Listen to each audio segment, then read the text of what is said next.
Hi hello ನಮಸ್ಕಾರ. ನನ್ನ ಹೆಸರು ರಂಜಿತಾ. ಇವತ್ತಿನ ಟಾಪಿಕ್ ಬಂದು ಅನ್ನಪ್ರಾಶನ ಅಂದರೆ ಏನು, ಯಾವ ತಿಂಗಳಲ್ಲಿ ಮಗುಗೆ ಅನ್ನಪ್ರಾಶನ ಮಾಡಿಸ್ತಾರೆ ಅಂತ. ಅನ್ನಪ್ರಾಶನ ಅಂತಂದರೆ ತಾಯಿ ಎದೆ ಹಾಲನ್ನ ಕುಡಿತಿರುತ್ತೆ ಹುಟ್ಟಿದ್ರಿಂದ ಮಗು. ಸೊ ಅದಾದಮೇಲೆ ಫಸ್ಟು ಯಾವತ್ತು ಸಾಲಿಡ್ ಫುಡ್ನ ಮಗುಗೆ ಕೊಡ್ತಾರೋ ಅದನ್ನು ಅನ್ನಪ್ರಾಶನ ಅಂತ ಕರೀತಾರೆ. ಸಾಮಾನ್ಯವಾಗಿ ಹೆಣ್ಮಗು ಆದರೆ 5-7 ತಿಂಗಳ ಟೈಮಲ್ಲಿ ಅನ್ನಪ್ರಾಶನ ಮಾಡಿಸ್ತಾರೆ. ಅದೇ ಗಂಡು ಮಗು ಆದರೆ 6-8 ತಿಂಗಳ ಟೈಮಲ್ಲಿ ಅನ್ನಪ್ರಾಶನ ಮಾಡಿಸ್ತಾರೆ. ಮನೆಯಲ್ಲಿ ಅದ್ದೂರಿಯಾಗಿ ಸೆಲೆಬ್ರೇಟ್ ಮಾಡಿ ಅನ್ನಪ್ರಾಶನ ಮಾಡಿಸೋರು ಇದ್ದಾರೆ, ಇಲ್ಲ ಸಿಂಪಲ್ಲಾಗಿ ದೇವಸ್ಥಾನಕ್ಕೆ ಹೋಗಿ ಅನ್ನಪ್ರಾಶನ ಮಾಡಿಸೋರು ಇದ್ದಾರೆ, ಮಾಡದೇ ಇದ್ದವರು ಇದ್ದಾರೆ.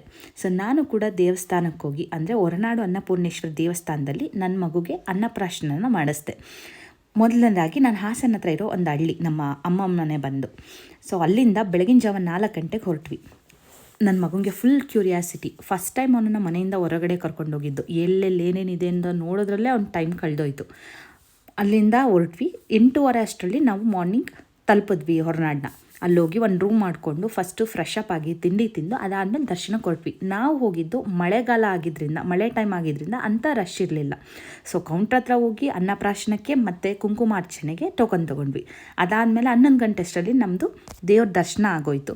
ಕುಂಕುಮಾರ್ಚನೆ ಇದ್ದಿದ್ದು 11 ಗಂಟೆ ಮೇಲಾಗಿದ್ದರಿಂದ ಅಷ್ಟರೊಳಗಡೆ ಅನ್ನಪ್ರಾಶನ ಮಾಡಿಸ್ಲಿಕ್ಕೆ ಅಲ್ಲೇ ಇದ್ದಂಥ ಒಬ್ಬ ಅರ್ಚಕರು ಬಂದು ನಮಗೆ ಪೂಜೆ ಮಾಡಿಸ್ಕೊಟ್ರು. ಪೂಜೆ ಕೂಡ ತುಂಬ ಚೆನ್ನಾಗಾಯಿತು. ತುಂಬ ರಗಳೆ ಮಾಡ್ತಿದ್ದ ಪೂಜೆ ಟೈಮಲ್ಲಿ, ಆದ್ರೂ ಪೂಜೆ ಚೆನ್ನಾಗಾಯಿತು. ನಾವೇ ತಗೊಂಡೋಗಿದ್ದಂಥ ಒಂದು ಬೆಳ್ಳಿ ಬೌಲ್ ಏನಿದೆ, ಆ ಬೌಲು ಮತ್ತು ಸ್ಪೂನಲ್ಲಿ ದೇವ್ರ ಪ್ರಸಾದನ ತೊಗೊಂಬಂದು ಫೀಡ್ ಮಾಡಿಸ್ತಾರೆ. ಅದ್ರ ಜೊತೆಗೆ ನಾವು ಸ್ಪೂನ್ ಏನಾದ್ರು ತೊಗೊಂಡೋಗಿಲ್ಲ ಅಂತ ಅಂದರೆ ಗೋಲ್ಡ್ ರಿಂಗ್ ಏನಿರುತ್ತೆ ಅಲ್ವಾ, ಅದರಲ್ಲಿ ಪಾಪುಗೆ ಊಟ ಮಾಡಿಸ್ತಾರೆ.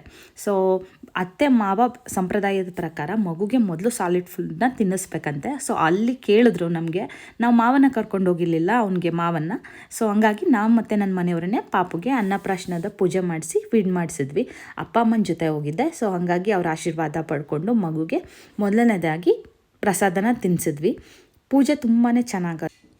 ಸಾಮಾನ್ಯವಾಗಿ ದೇವಸ್ಥಾನಗಳಲ್ಲಿ ವೀಡಿಯೋ ಮಾಡಲಿಕ್ಕಾಗಲಿ ಫೋಟೋ ತೆಗಿಲಿಕ್ಕಾಗಿ ಅಲ್ಲೋ ಇರಲ್ಲ. ಸೊ ನಾವು ರಿಕ್ವೆಸ್ಟ್ ಮಾಡ್ಕೊಂಡ್ವಿ ಅವ್ರಿಗೆ, ಫೋಟೋ ತೆಗಿಬೋದಾ, ವೀಡಿಯೋ ಮಾಡ್ಬೋದಾ ಅಂತೇಳಿ. ಅವ್ರ ಪರ್ಮಿಷನ್ ತೊಗೊಂಡೆ ವೀಡಿಯೋ ಮಾಡ್ಕೊಂಡ್ವಿ. ಸೊ ಪೂಜೆ ಎಲ್ಲ ಚೆನ್ನಾಗಾಯಿತು. ಅದಾದಮೇಲೆ ಅನ್ನಪ್ರಾಶನ ಮುಗಿದ ಮೇಲೆ ಕುಂಕುಮಾರ್ಚನೆ ಶುರುವಾಯಿತು. ಸೊ ಕುಂಕುಮಾರ್ಚನೆಗೆ ನಾವು ಟೋಕನ್ ತೊಗೊಂಡಿದ್ವಿ. ಮೊದಲೇ ದೇವ್ರ ಮುಂದೆನೇ ಕೂರಿಸಿ ಎಲ್ಲರೂ ಹೆಸರು ಚೀಟಿ ಬರೆಸ್ಕೊಂಡಿರ್ತಾರೆ, ಅಲ್ಲಿ ಹೋಗ್ಬಿಟ್ಟು ಕುಂಕುಮಾರ್ಚನೆನ ಮಾಡಿಸಿದ್ವಿ. ಅದಾದಮೇಲೆ 11:15ಗೆ ಸರಿಯಾಗಿ ಪ್ರಸಾದ ಇತ್ತು. ಹೊರನಾಡಿಗೆ ಹೋಗ್ಬಿಟ್ಟು ಪ್ರಸಾದ ತಿಂದೆ ಬರೋರು ಯಾರಿದ್ದಾರೆ ಹೇಳಿ, ನಾವು ಕೂಡ 11:30 ಅಷ್ಟರಲ್ಲಿ ಪ್ರಸಾದಕ್ಕೆ ಹೋದ್ವಿ. ಊಟ ಮುಗಿಸ್ಕೊಂಡು ಅಲ್ಲಿಂದ ಹೊರಟ್ವಿ. ನಮ್ಮ ಪುಣ್ಯಕ್ಕೆ ಅವತ್ತು ಮಳೆ ಇರಲಿಲ್ಲ.